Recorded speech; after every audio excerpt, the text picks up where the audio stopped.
Thank you very much. I just have such a good feeling looking out at this audience, and I feel so honored and privileged to be here today. 75 years is a long time.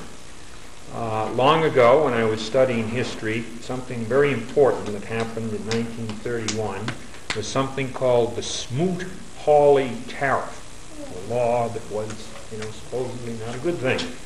I guess Senator Smoot also participated in what leads us to that occasion today, with someone named Pratt rather than Hawley.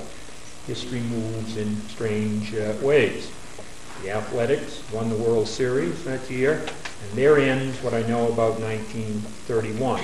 But I know a lot about the Talking Book Library, and what you represent, those of you who provide services and those of you, let's say, who receive services, is something that I think every Coloradan can take the greatest pride in. There are some people who sometimes wonder if government is good for our health and so forth. And to be honest, there are times, and that includes departments of education, when we're not perfectly, on point. But anyone who would doubt that government does not also have the good sense to sponsor wonderful programs should come here, should come to the people in this room, should come to this place on a regular basis and see all that happens. So we are just so proud of all that you do.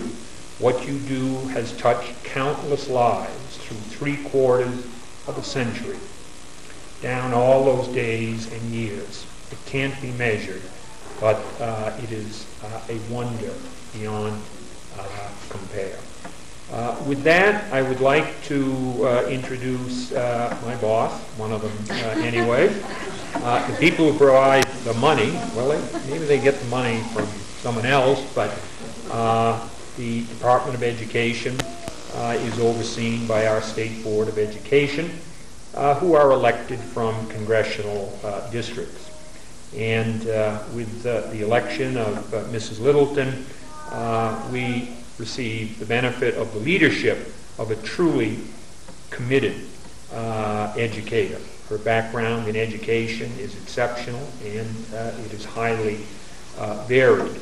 But there is no one, let's say, on our board to whom she need take second place in terms of her deep devotion to children, parents, and all of the needs that come together under that big tent that we call education. So an honor and a pleasure to introduce Mrs. Peggy Littleton.